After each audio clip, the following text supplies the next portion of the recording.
हिजो बेलुका भएको एनपिएल सिजन 2 को म्याच नम्बर 4 अन्तर्गत Kathmandu Gorkhas versus Sudurpashchim royal बीच भएको खेलमा काठमाडौँ गोर्खासले टस जितेर फिल्डिङ चुज गरेको थियो भने टस हारेर ब्याटिङ गर्न उत्रेको सुदूरपश्चिम रोयल्सले 20 ओभरमा 6 विकेट गुमाएर 147 रन बनाएको थियो।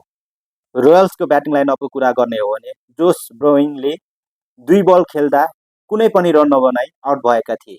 त्यसैगरी विनोद भण्डारीले पनि 2 बल खेल्दा कुनै पनि रन नबनाई आउट भएका थिए।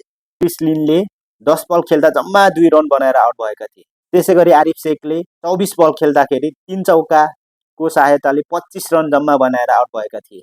त्यसैगरी ईशान किशनले 9 बल खेल्दाखेरि 1 चौका र 1 छक्का गरी जम्मा 11 रन बनाएर आउट भएका थिए। त्यसैगरी दिपेन्द्र सिंह एरीले 30 बल खेल्दाखेरि 4 चौका र 1 छक्का गरी जम्मा 39 रनको पारी खेलेर आउट भएका थिए।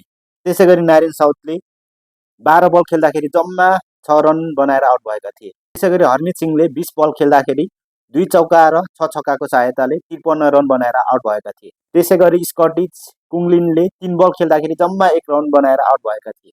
त्यसैगरी हेमन्त धामीले 5 बल खेल्दाखेरि जम्मा 3 रन बनाएर नट आउट रहेका थिए। त्यसैगरी अविनाश भोराले 3 बलमा 1 रन बनाएर आउट भएका थिए।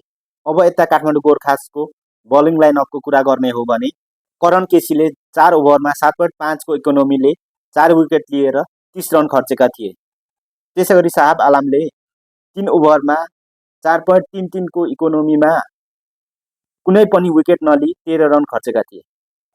त्यसैगरी मिलित कुमारले 4 ओभरमा 10 को इकोनोमीमा 2 विकेट लिएर 40 रन खर्चेका थिए। त्यसैगरी सनी पटेलले 4 ओभरमा 6.75 को इकोनोमीमा 2 विकेट लिएर 27 रन खर्चेका थिए। त्यसैगरी सन्तोष यादवले 1 ओभरमा 9 को इकोनोमीमा कुनै पनि विकेट नलिई 9 रन खर्चेका थिए। त्यसैगरी राशिद खानले 4 ओभरमा 5.75 को इकोनोमीमा 2 विकेट लिएर 23 रन खर्चेका थिए। 148 रनको चेस गर्न उत्रेको काठमाडौँ गोर्खासको ब्याटिङ लाइनअपको कुरा गर्ने हो भने आकाश त्रिपाठीले 30 बलमा 1 चौका र 2 छक्काको सहायताले 34 रन बनाएर आउट भएका थिए। त्यसैगरी बेन चार्ल्सवर्थले 8 बलमा 2 चौकाको सहायताले 8 रन बनाएर आउट भएका थिए। त्यसैगरी भीम सार्कीले 10 बलमा 1 छक्काको सहायताले 12 रन मात्रै बनाएर आउट भएका थिए।